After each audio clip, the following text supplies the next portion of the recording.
샬롬 샬롬 샬롬 샬롬.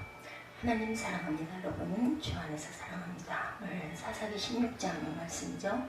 18절에서 31절 실패를 극복하고 승리하는 이야기입니다. 들릴라와 삼손이 진심을 다 알려주므로 사람을 보내어 블레셋 사람들의 방백들을 불러 이르되 삼손이 내게 진심을 알려주었으니 이제 한 번만 올라오라 하니 블레셋 방백들이 손에 은을 가지고 그 여인에게 올라오는지라. 이렇게 18절이 시작을 하죠.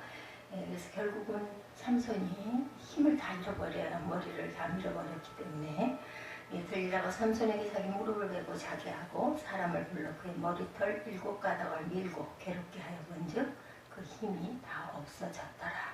실패했어요. 누가? 들릴라는 성공을 했고 삼손은 실패를 했습니다.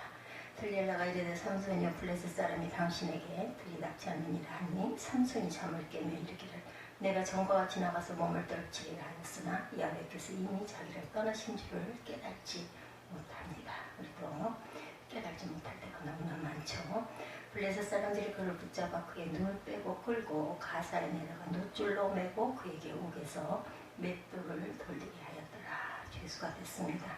그의 머리털이 밀린 후에 다시 자라기 시작하니라. 그래서 결국은 삼손이 죽습니다. 23절부터 보면 블레셋 사람의 방백들이 이르되 우리의 신이 우리 원수 삼손을 우리 손에 넘겨주었다 하고 다 모여 그들의 신 다곤에게 큰 제사를 드리고 즐거워하고 백성들도 삼손을 보았으므로 이르되 우리의 땅을 망쳐놓고 우리의 많은 사람을 죽인 원수를 우리의 신이 우리 손에 넘겨주었다 하고 자기들의 신을 찬양하며 그들의 마음이 즐거울 때 이르되 삼손을 불러다 우리를 위하여 제주를 부리게 하자 하고 옥에서 삼손을 불러내매 삼손이 그들을 위하여 제주를 부리니라. 그들이 삼손을 두 기둥사 위에 세웁니다. 삼손이 자기 손을 붙든 소년에게 이르되 나에게 이 집을 버틴 기둥을 찾아 그것을 의지하게 하라 하니라. 그 집에는 남녀가 가득하니 블레셋 모든 방백도 거기에 있고 지붕이 있는 남녀도 3,000명가량이라 다 삼손이 제주 부리는 것을 보더라. 삼손이 야훼께 부르짖어 이르되 주 여호와여 구하옵나니 나를 생각하옵소서. 하나님여 구하옵나니 이번만 나를 강하게 하사 나의 두 눈을 뺀 블레셋 사람들에게 원수를 단번에 갚게 하옵소서. 이렇게 기도하죠. 나를 강하게 하사. 삼손이 집을 버틴 두 기둥 가운데 하나는 왼손으로 하나는 오른손으로 의지하고 이르되 블레셋 사람과 함께 죽기를 원하노라고 힘을 다하여 몸을 굽히매 그 집이 무너져 그 안에 있는 모든 방백과 온 백성에게 덮이니 삼손이 죽을 때 죽인 자가 살았을 때 죽인 자보다 더욱 많았더라. 그의 형제와 아버지에게 온 집이 다 내려가 그의 시체를 가지고 올라가 소라와 에스다올 사이 그의 아버지 마노아의 장지에 장사하니라. 삼손이 이스라엘을 사사로 20년 동안 지냈더라. 이렇게 31절에 끝이 납니다. 삼손이 이스라엘을 사사로 20년 동안 있다. 이렇게 짧게 있다 돌아갑니다. 그래서 실패를 극복하죠. 삼손이. 그래서 승리하는 사건의 이야기가 18절부터 31절까지 기록되어 있습니다. 어느 누구도 실패를 원하지는 않습니다. 그러나 실패를 경험하지 않는 사람도 있죠. 실패는 우리 인생에서 가장 보편적인 경험이라고 말할 수가 있습니다. 실패가 전혀 없는 사람은 없습니다. 성공한 사람이란 결코 한 번도 실패하지 않은 사람을 뜻하지는 않죠. 성공한 실패를 극복할 줄 아는 사람이 없는 것이죠. 성공한 실패를 올바른 태도로 받아들일 줄 아는 사람에게만 찾아오는 삶의 명예라고 바라보여집니다. 발명한 에디슨이 건전지를 만들기 위해서 무려 5만 번이나 실패를 했다는 일화가 있습니다. 에디슨이 실패만을 거듭하고 있을 때 그의 한 친구가 찾아와서 말합니다. 여보게 짜증나지 않은가? 이제 그만 포기하게. 이때 에디슨은 대꾸하죠. 짜증나니 나는 지금까지 어떻게 이렇게 하면 성공할 수 없다는 많은 방법을 찾아내는데 성공했네. 이렇게 하면 성공할 수, 이렇게 하면 실패한다라는 방법을 많이 찾아냈다. 이렇게 대답을 했다는 거죠. 로버트 슐러 목사님은 이런 말을 하십니다. 실패한 것이 부끄러운 것이 아니다. 도전하지 못한 비겁함은 큰 치욕이다. 도전하지 않으면 실패도 없겠죠. 실패란 도전하는 사람에게만 맛볼 수 있는 아픔입니다. 그렇지만 그 실패를 통해서 더욱더 큰 성공이라는 명예를 얻을 수 있다는 것을 또한 우리가 깨달아야 되겠습니다. 성경의 인물 가운데 거의 전설적이라고 할 수 있는 영웅 삼손은 인생의 실패와 성공을 가장 극적으로 보여준 예라고 말할 수가 있겠죠. 오늘 본문 16장 18절에서 31절이 실패가 성공을 가져오는 사건, 아주 극적인 예입니다. 오늘 본문의 이름만 들어도 힘의 상징으로 느껴지는 삼손의 실패가 기록되어 있습니다. 삼손의 생애는 성공의 전성기를 거쳐 처절한 실패로 포장되어 있습니다. 두 눈이 뽑힌 채 감옥에서 맷돌을 돌리고 있는 삼손의 모습, 상상만 해도 정말 너무 가슴이 아픕니다.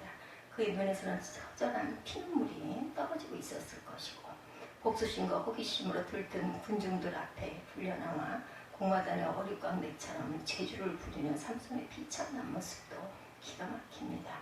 삼손의 당당했던 첫 출발, 기적으로 일관했던 그의 삶이 절망의 나락으로 완전히 무너지죠. 그 원인은 삼손의 실패를 바라보면서 우리에게 닥칠 수 있는 실패를 막을 수 있기를 바랍니다.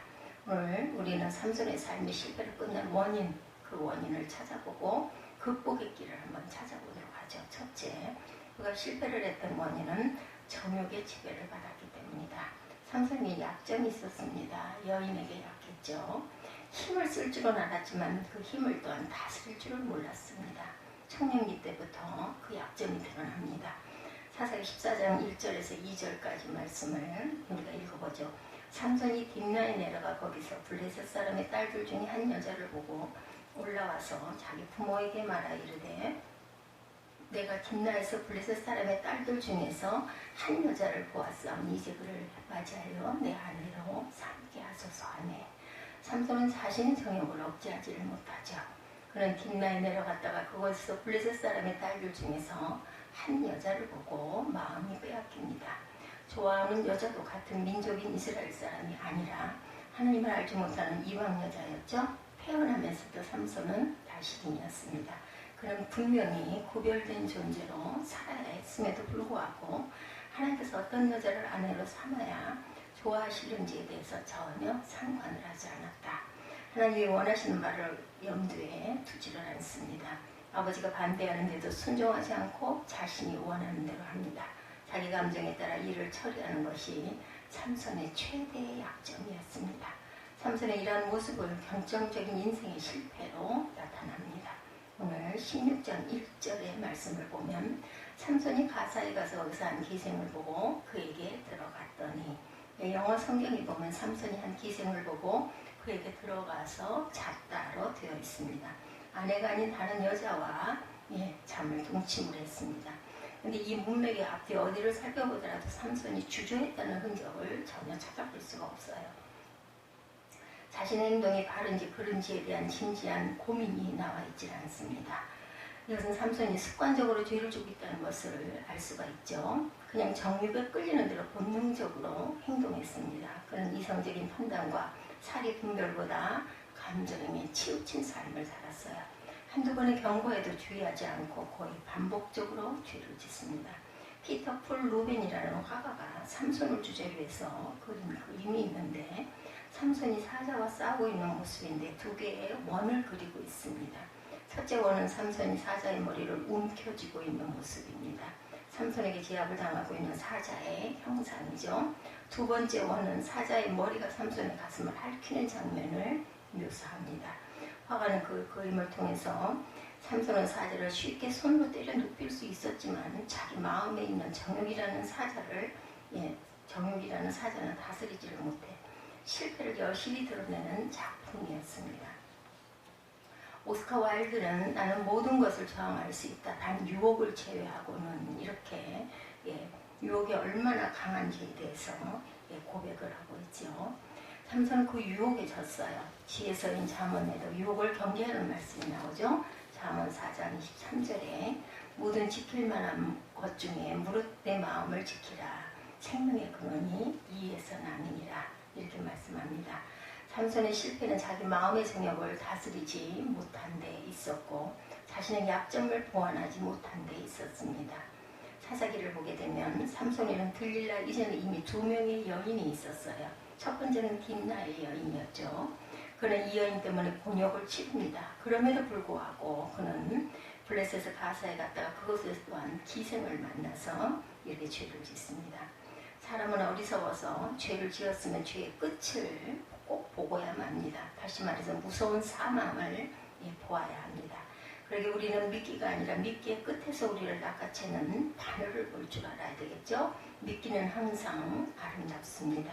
먹음직스럽고 보암직하고 탐욕스럽습니다.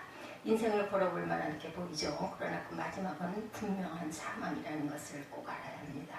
사람의 죄를 지을 때 마음은 마치 하와가 선악과를 보았을 때 그 마음과 같죠. 삼손은 그것을 깨닫지 못했어요. 끝내 자신의 행동이 바른지 그른지에 대한 진지한 고민을 하지 않았습니다. 우리는 모두가 연약한 인간이죠. 그렇기 때문에 누구에게나 약점이 있습니다. 자기 약점을 안다면 약점을 그대로 놔둬서는 안 되겠죠.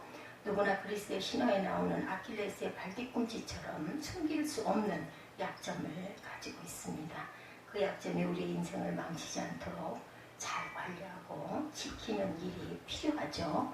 무엇보다 우리는 자신의 약점을 알아야 합니다.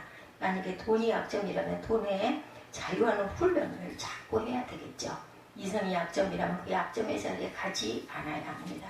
자신의 약점과 관련된 것을 멀리하든지 아니면 그곳을 떠나든지. 그러나 무엇보다 중요한 것은 나에게 있는 그 약점을 하나님께 맡기고 해결해 주시기를 간구할 줄 알아야 되겠죠. 삼손의 실패는 자신의 약점을 통제하지 못한 데서 오는 비극입니다. 삼손의 비극은 여자로부터 시작해서 여자에 의해서 끝났어요. 둘째로 그가 실패를 했던 원인은 껍데기뿐인 신앙을 가졌습니다. 삼손의 신앙이 형식만 유지했을 뿐 내용을 갖추지 못했습니다. 하나님 앞에 일생을 바친 나시린으로 성결한 삶을 살아야 했음에도 불구하고 포도주와 독주를 마시면 안 되고 부정한 것을 먹어서도 안 되는 사람이죠. 또한 머리에 삭도를 대지 않고 하나님께 헌신한 상징을 유지하여야 하는 사람이었는데도 불구하고 그런데 그 머리도 결국은 들릴라를 위해서 깎게 되죠. 삼손 하나님께 헌신된 표시로 머리를 길게 늘어뜨리고 다니면서 실제의 삶은 블레셋 타락한 문화를 그대로 따르고 있었다라는 것. 그러니까 허울만, 모습만 나시린이었습니다. 술을 마시고 부모님의 말씀을 고약하고 정욕의 치료를 받으며 그 마음 가는 대로 생활을 합니다. 머리만 깎지 않았을 뿐이지 세상의 타락한 문화에 그대로 노출된 채 삽니다. 세상의 타락한 문화를 즐기죠. 당신은 이런 삼손을 비판하는 정죄하는 그런 모습으로 우리의 삶도 삼손과 다를 바가 없는지 한번 오늘 이 아침 돌아보시기 바랍니다. 주일에 교회와 예배를 드리는 것만으로 신앙생활을 끝내는 사람은 삼손에게 손가락질할 자격이 없습니다. 주일 아침에 주님의 성전에 나와 예배를 드리는 것은 아름다운 일인데 이것은 그리스도인으로서 당연히 지켜야 할 의무이기도 합니다. 그러나 그 이상의 삶이 없다면 분명히 문제가 있는 삶이죠. 우리는 우리 가정에서 직장에서 그리스도인답게 말씀의 원리를 따라 생활하고 있는지 일의 경영을 정직하게 하고 있는지 이웃과 동료를 사랑하며 진실되게 살고 있는지 만일 저와 여러분이 주일 아침에 교회에 나오는 것으로 신앙생활에 만족하고 불신자와 다를 바 없는 생활을 한다면 삼손과 마찬가지로 하나님 앞에 전혀 구별되지 않은 삶을 살아가고 있는 것이죠. 삼손은 약점과 더불어 강점도 많았던 사람입니다. 힘이 센 장사였죠. 머리도 아주 명석한 사람이었습니다. 수수께끼도 낼 줄 알았고 장난도 칠 줄 압니다. 머리가 나쁘면 결코 할 수 없는 일들이죠. 16장에 삼손은 들릴라와 게임을 하죠. 블레셋 사람들에게 매수당한 들릴라는 삼손을 무릎 위에 잠자오면서 그 큰 힘의 비밀을 캐묻습니다. 들릴라와 삼손이 머리싸움을 하죠. 마르지 않은 새우 할 줄 율곡으로 나를 묶으면 나는 꼼짝 못할 거요 라고 삼손은 거짓말을 합니다. 그래서 들릴라는 새 8줄 7으로 삼손을 묶은 뒤 블레셋 사람들이 온다고 소리치자 쉽게 그 밧줄을 끊어버리죠. 여자는 왜 거짓말을 했느냐고 따지면서 다시 한번 그 힘의 원천을 묻습니다. 이번에는 쓰지 아니한 새 밧줄로 나를 결박하면 다른 사람과 같아서 꼼짝을 못하여 말하고 지어냅니다. 이번에도 들릴라가 삼손의 거짓말에 넘어갑니다. 세 번째 삼손에게 묻습니다. 삼손은 역시 자신의 머리떡 7가닥을 배틀의 날실에 섞어 짜면 된다. 이렇게 또 꾸며댔죠. 들릴라는 여자 특기의 무기를 사용해서 눈물을 보이며 애원을 하죠. 당신과 나 사이에 어떻게 그럴 수가 있어. 당신의 힘의 근원을 말해주시오. 들릴라가 날마다 치근거리며 울자 삼손은 괴로워 죽을 지경이죠. 그리고 여자의 약한 삼손이 끝내 진실을 밝히고 맙니다. 17절 말씀을 우리가 읽어보죠. 삼손이 진심을 드러내어 그에게 이르되 너 머리 내 머리 위에는 삭도로 되지 아니하였나니 이는 내가 모태에서부터 하나님의 나시린이 되었습니다. 이렇게 얘기를 합니다.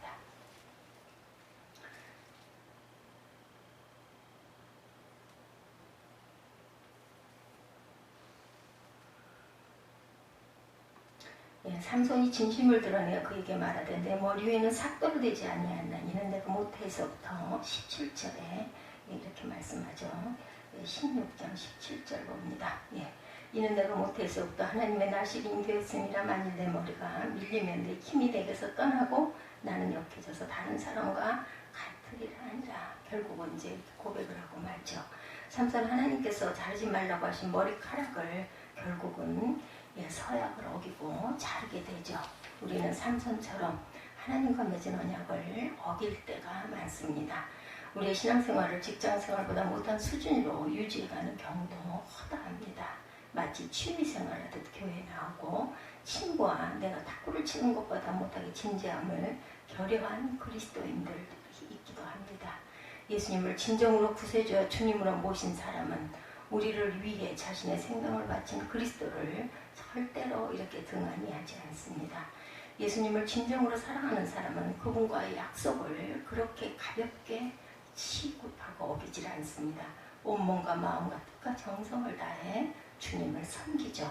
바울은 갈라디아서 2장 20절에 말씀하죠. 내가 그리스도와 함께 십자가에 못 박혔나니 그런즉 이제는 내가 사는 것이 아니요 오직 내 안에 그리스도께서 사시는 것이라. 이제 내가 육체 가운데 사는 것은 나를 사랑하사 나를 위하여 자기 자신을 버리신 하나님의 아들을 믿는 믿음 안에서 사는 것이라.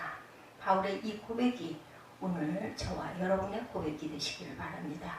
우리가 평생을 걸고 하나님을 섬기겠다고 했으면 구체적인 삶의 현장에서 말씀대로 살아가는 모습을 보여줘야 합니다. 주일 예배를 드리고 성경을 좀 읽고 기도를 잠깐 하면 신앙의 형식은 유지되겠지만 내용이 그래서는 안 되겠죠. 열정과 감격이 하나님을 향한 있어야 합니다. 하나님을 향한 뜨거움도 바치는 헌신도 없는 냉랭한 삶을 살아서는 안 되겠죠. 결국 삼손과 같이 하나님 앞에서 범죄하는 삶을 살게 되고 맙니다. 셋째로 그가 실패를 했던 원인은 영적 실제에 대한 무지 때문이죠. 삼손은 자신의 영적 상태에 대해서 무지했습니다. 본문의 가장 뒤에 구절 9절 20절입니다. 20절의 말씀을 다 같이 보죠. 들릴라가 이르되 삼손이여 블레셋 사람이 당신에게 들이닥쳤느라 하니 삼손이 잠을 깨며 이르길 내가 전과 같이 나가서 몸을 떨치리라 하였으나 여호와께서 이미 자기를 떠나신 줄을 깨달지 못하더라. 삼손은 여호와께서 이미 자신을 떠나신 줄을 깨달지 못했습니다. 하나님의 더 이상 자신을 사용하지 않으심을 알지 못한 것이 삼손의 큰 실패입니다. 자기의 영적인 상태를 몰랐기 때문에 인생의 비극으로 결국은 끝납니다. 그렇다면 삼손이 왜 자신의 영적인 상태를 깨닫지 못했을까? 그건 삼손이 서서히 무너져 갔기 때문입니다. 영국인으로 평신도 신학자고 역사가고 문학가였던 C.S. 루이스는 이런 말을 합니다. 지옥으로 가는 길은 결코 벼랑이 아니다. 지옥을 향한 길은 밋밋한 내리막길이다. 사람들은 그 길을 기분 좋게 걸어간다. 굉장히 의미심장한 말이죠. 지옥으로 가는 길은 벼랑에서 갑자기 떨어지는 길이 아니고 사람들이 의식하지 못하는 사이에 밋밋하게 내려가는 내리막길이라는 거죠. 죄라는 것이 그렇다라는 겁니다. 사람이 갑자기 죄에 무너지는 것이 아니라 조금씩 무너지는 것. 그래서 죄는 늪과 같습니다. 조금씩 빠져나갑니다. 그러나 어느 선을 넘어가면 빠져나오지 못하고 결국은 사망합니다. 그것이 바로 죄죠. 그렇기 때문에 하나님께 열정을 바치지 않고 주님께 온전한 삶을 바치지 않아도 괜찮을 것 같아서 조금씩 주님 곁에서 멀어지는 것이 바로 지옥을 향해 내리막길을 가고 있는 것입니다. 주일에 교회 안 나가도 별 탈이 없다고 느끼고 기도하지 않아도 잘만 사는 것은 서서히 신앙의 자리에서 벗어나는 징조입니다. 그러므로 우리가 꼭 기억해야 할 것은 신앙의 정수를 체험하지 못한 채 인생을 끝내는 날, 기분 좋게 내리막길을 걷는 사람들은 지옥에서 잠을 깨게 될 것이라는 것을 꼭 기억하십시다. 우리의 영적 상태를 자각하지 못하고 평생을 산 사람들의 비극이 바로 이런 모습이죠. 오늘 현대 교인들의 최대 위기는 영적 위기감을 올바로 알지 못하고 있는 데 있습니다. 생명이 아니라 죽음으로 가는 길을 걷고 있음을 깨닫지 못하는데 비극이 있죠. 이대로 살아가는 것은 인생의 허무고 삶의 낭비이고 나병 환자의 특징은 감각이 없다는 것입니다. 자신의 발가락이 떨어져 나가도 감각이 없고 자신의 손가락에 불을 갖다 대어도 감각이 없습니다. 오늘 우리들 주위에 영적 이런 질병자들은 없는지, 죄를 지으면서 하나님의 준호한 신분에 대한 감각이 없고 영적인 둔감성이 우리의 삶을 파괴하는 주범이라는 것을 꼭 기억하십시다. 오늘날 그리스도인들은 자신의 메마른 영혼에 대해 안타까워하지 않습니다. 통곡하며 금식하며 기도할 줄을 모르죠. 적당히 살아가는데 너무나 익숙합니다. 이것이 바로 저와 여러분들의 모습은 아닐까. 우리가 우리의 영적인 상태를 깨닫지 못하는 데는 두 가지 원인이 있습니다. 영혼이 죽었기 때문이고 영혼이 마비되었기 때문이다. 우리가 마취를 하면은 통증을 모르죠. 수술할 때 그래서 먼저 마취를 합니다. 국소 마취를 하기도 하고 아주 전신을 마취해서 딱 잠이 들어버리는 상태로 만들죠. 요한계시록 3장 1절에 사대교회를 향해 외치는 주님의 안타까운 심정을 우리가 이해해야 합니다. 사대교회 사자에게 편지하라. 하나님이 7명과 7뼈를 가지신 걸 이르시되 내가 네 행위를 아노니 내가 살았다는 이름을 가졌으나 죽은 자로다. 살았다는 이름을 가졌으나 죽었다라고 말씀하죠. 명목상의 그리스도인들은 교회 나와 적당히 예배를 드리는 것 외에는 아무런 신앙인의 자세를 보이지 않습니다. 말씀으로 거듭나 새로운 삶의 목적을 추구하고 가정에서 직장에서 일터에서 말씀대로 살아가는 모습을 보이지 않는 것은 우리의 영혼이 마비된 증거라는 것이죠.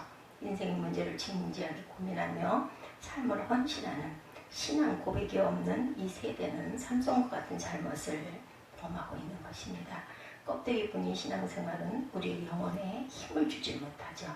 그러나 그럼에도 불구하고 마지막 한 가지 우리가 잘하는 것, 그는 생일을 마감하는 무렵에 자신의 잘못을 깨닫죠. 그리고 하나님 앞에 자신이 살아오면서 처음이자 마지막으로 간절히 기도합니다.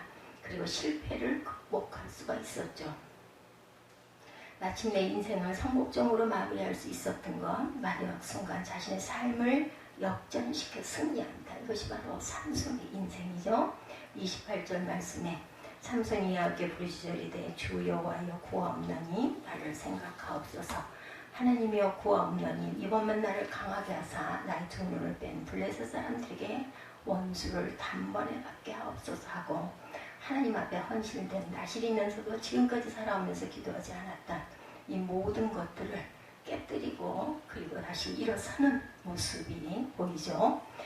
날마다 삶을 주님께 의탁하며 기도하는 가운데 생활하지 않는다면 삼손처럼 될 수도 있다라는 거. 지금까지 기도하지 않고 살았어요. 삼손은. 이유는 자신을 믿었기 때문이죠. 너무 힘이 세고 나는 못하는 게 없다. 이렇게 자만했기 때문입니다. 그래서 더욱 자기 마음대로 살았죠. 오늘 우리가 기도하지 않는 이유 여기 있습니다. 그때 하나님이 없어도 나 혼자 얼마든지 잘 살 수 있고 하나님이 없어도 지금 내 삶이 부족하거나 아쉬운 것이 없어서 그것이 바로 내가 서서히 무너지고 있다는 증거임을 잊지 마십시다. 삼손은 두 눈이 빠져 앞을 볼 수가 없어요. 머리카락을 잘렸기 때문에 힘도 없습니다. 철저하게 자기 절망에 부딪힌 삼손이 할 수 있는 일은 아무것도 없었습니다. 단지 두 가지, 블레셋 사람들이 원하는 맷돌을 돌리면서 어릿 가운데 수치스러운 삶을 사는 것과 하나님께 도움을 간구하는 것밖에 없었다. 난 삼손은 이 절망의 순간 자신이 해야 하는 것은 하나님께 기도드리는 것이라는 사실을 깨닫죠. 자신의 연약함을 깨달은 순간 바로 여호와께 부르짖어 기도합니다. 여호와여라고 했을 때 주는 아도나이 주인이라는 뜻입니다. 삼손은 자신의 삶의 주인이 하나님인 것을 깨닫습니다. 이제라도 기도를 들어주실 것을 믿고 하나님을 의지하죠. 삼손의 최후는 영광스럽지만 그럼에도 아쉬움은 남습니다. 삼손이 젊고 힘이 넘쳤을 때부터 기도하고 살았더라면 얼마나 많은 일을 했을까. 하나님을 떠나 제멋대로 살다 도저히 어쩔 수 없는 지경에 하나님께 매달리죠. 하나님을 신뢰하는 삼손은 목숨을 걸고 진지하게 기도합니다. 자신의 연약함을 인정하고 주인이 되신 하나님을 의지하고 그분의 도우심을 구하고 있는 삼손의 마지막 신앙 고백의 장면을 꼭 잊지 마시기 바랍니다. 하나님은 이 기도를 듣고 그대로 도와주시죠. 삶의 마지막 순간을 승리로 장식하게 해주십니다. 성공한 사람으로 역사에 남게 되죠. 히브리서 11장에 기록된 믿음의 영웅들, 그 안에 삼손의 이름이 올라가 있다는 것을 기억하십시다. 아마도 옥중에 들어가 두 눈이 뽑히고 맷돌을 갈던 순간부터가 아니었을까 합니다. 세상적인 명예와 영광을 얻고 정욕에 사로잡혀 이기심으로 만족시키기 위해 뛰어다니던 시절에는 기도를 잊고 있었는데 모든 것을 잃고 철저한 피눈물을 흘릴 때도 기도가 저절로 그때는 나왔을 것입니다. 하나님의 용서를 구하고 자신의 죄를 회개했을 것이고 결국 본문에 보듯 기도로 승리하는 삶을 장식합니다. 그렇다면 지금이 우리에게 회개할 시간이 아닌지 돌아보시고 더 늦기 전에 돌이키십시다. 지금이 그때고 껍데기 같은 형식적인 신앙생활을 그만두고 진실한 자세로 하나님께 헌신하십시다. 그것이 우리가 인생에서 실패와 절망을 이기고 승리를 얻을 수 있는 삶의 비결입니다. 희망을 이루어가는 영적인 승리자가 되시기 바랍니다. 강하고 뚜렷하게 들려오는 영혼의 신호에 민감하게 귀를 기울이시고 하나님의 사랑에 우리가 정말 확 매임을 당하시는 저와 여러분, 그리고 기뻐하시는 저와 여러분 되시기 바랍니다. 내 속에서 평화를 누리는 것이 세상이 주는 것과 같지 않음을 알게 될 것입니다. 축복하고 장마비가 심히 많이 내려서 많은 곳에 수해가 일어나고 있습니다. 기도하십시다.